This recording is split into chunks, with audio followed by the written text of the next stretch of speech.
Now, let's talk about voice chat for a second. Recently, the age requirement for voice chat was adjusted from 18 plus to 13 plus.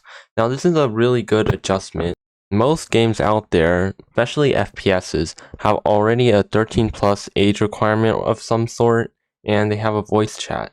And obviously, we all know that it's going to be toxic. We can all expect it to be toxic. But that doesn't mean that voice chat shouldn't be a thing. Many drama YouTubers just make voice chat seem very bad, and well, they do this because they get more views, and the thing is, many people base their opinions just from that one video or those few videos. And as a result, many people think that everything Roblox introduces, whether it be like events or new features, are always going to be bad. Roblox voice chat is not as bad as it seems since they actually listen to their community. Well, I'm not saying it's perfect right here. There's obviously gonna probably be some potential methods to abuse. As far as we've seen, you start out muted, kind of like how Zoom is, but I don't think you're deafened. In Zoom, you have to connect to the audio, which means you start out muted and deafened. In Roblox, you just start out muted, but you can still hear other people. One concern is that a lot of sound will build up, and then whenever your game is finished loading, then all that sound's going to be played at once, and it might be extremely loud. And we all know voice chat works like proximity chat at this point.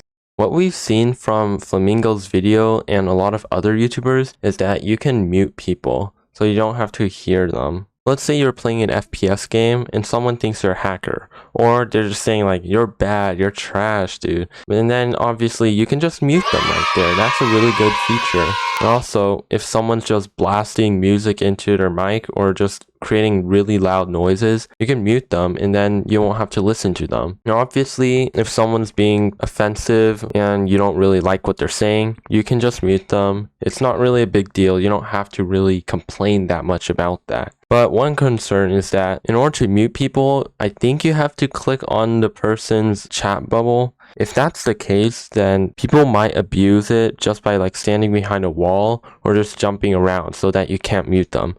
There should be a way with the leaderboard or with the player list menu to mute them like that, and blocked people should be muted automatically. Now, off with the downsides.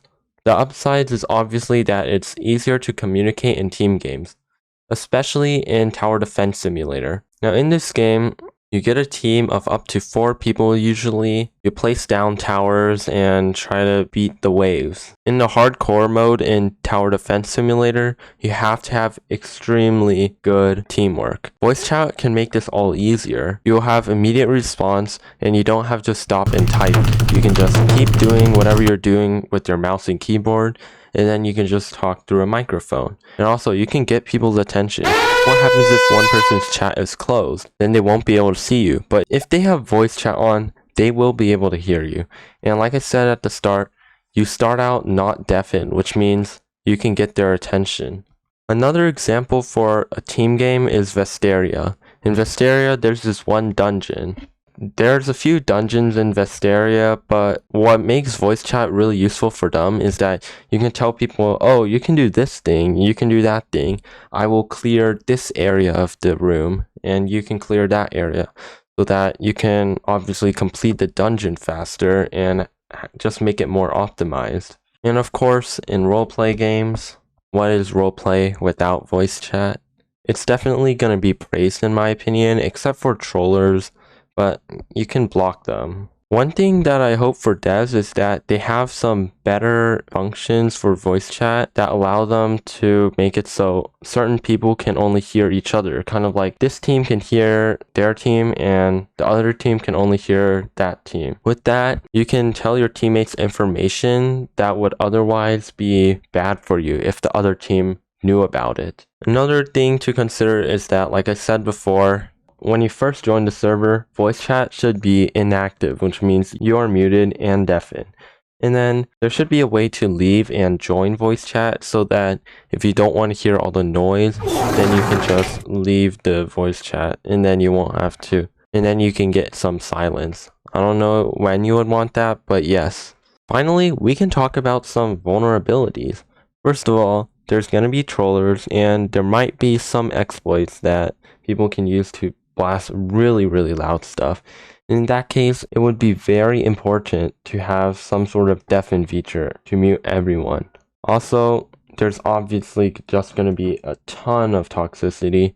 That's going to be expected, and it's probably going to be normal for a little bit, or maybe just throughout. AAA games like CSGO and Valorant are toxic as well, so we can just expect Roblox voice chat to have some toxicity. But when you encounter some, you can just mute them, and anyways, that's pretty much my summary of why voice chat is not going to be that bad as it seems. Thank you guys for watching this video to the end. If you like this video, be sure to like and subscribe. If you haven't turned on notifications, please do so. And join the Discord server to get upload notifications anyway. And yeah, that's going to be it.